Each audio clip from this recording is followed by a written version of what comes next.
All right. So you found a property you think you want to buy. What's the first thing that you should do? The first thing, in my opinion, and I think a lot of others' opinion, would be market analysis.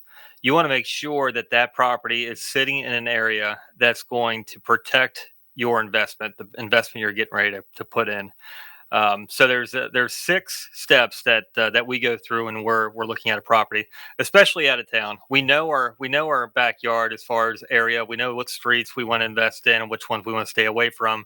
But if you're investing out of town, or say 5 or 10 miles out of the area that you're familiar with, these are the steps that I would take. Number one would be population. Two, crime rate. Three is the growth of the area. Number four would be jobs in the schools. Number five, median home price, and then the rent price in that area. And then number six would be market and home appreciation.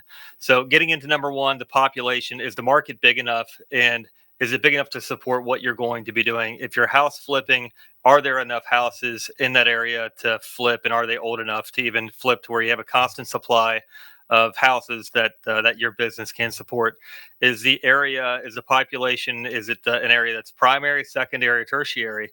Is it under 100,000 people, meaning it's going to be, there's not necessarily enough population there to support your investing goals? So population would be number one. Is the area big enough to even support what you're wanting to do? Number two would be crime rate. So I would go to city-data.com. It's city-data.com, and find out the crime rate for that area.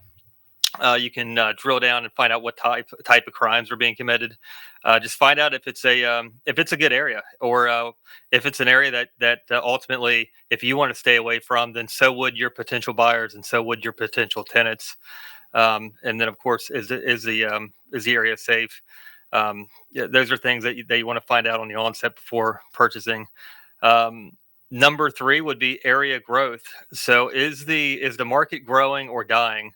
If population is moving out and there's no new job growth, um, that's going to be a precursor of what's to come. So if you invest today for a long-term plan of being there 20 years from now, that market, if it's dying today, it's going to be even worse off in the future.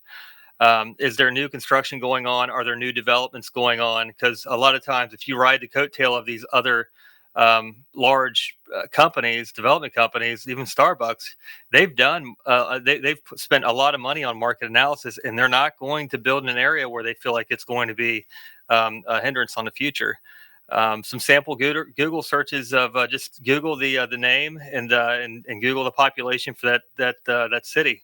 Also, I like to use data.census.gov, and you can check out a net domestic migration and see if the area is growing and the population is moving in there. Number four would be jobs and schools. So this is extremely important for families. They look for the type of schools and the way the schools are graded, and to raise their families.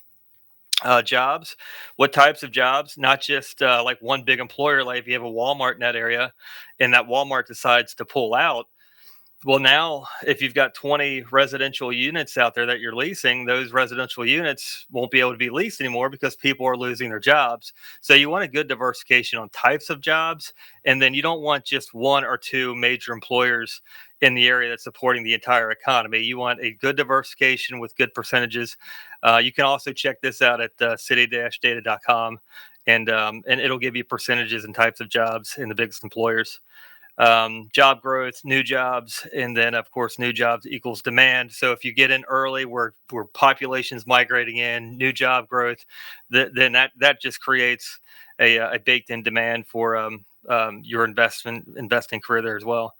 Um, Schools, you need good schools to maximize your potential returns. So you can go to schooldigger.com, and or greatschools.org, and see what grade the schools are getting out there, and just see how those rate. Number five is median home and rent prices. So your median home price will help determine the rent price using the 1% rule. This will also help determine what kind of a business plan you want to implement on the property, and how much money you want to spend on the investment. So just, of course, you don't want to overspend in an area that has a median home price of X, and then you go in and spend a ton of money, and you're never going to make your return because you've ever overspent. And then you might be leaving money on the table if you underinvest in the property. So do your homework on median home price and rent prices. And then number six, this is the long-term game, is market appreciation. So you want to make sure that you're investing in a market that's appreciating, that's got job growth, that has demand, that has action.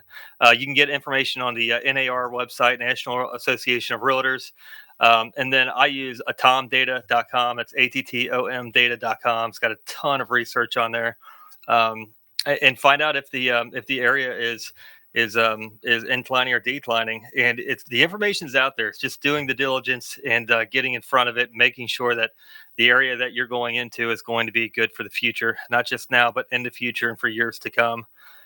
So I hope this helps. Hope it helps you with building your portfolio, your career in real estate.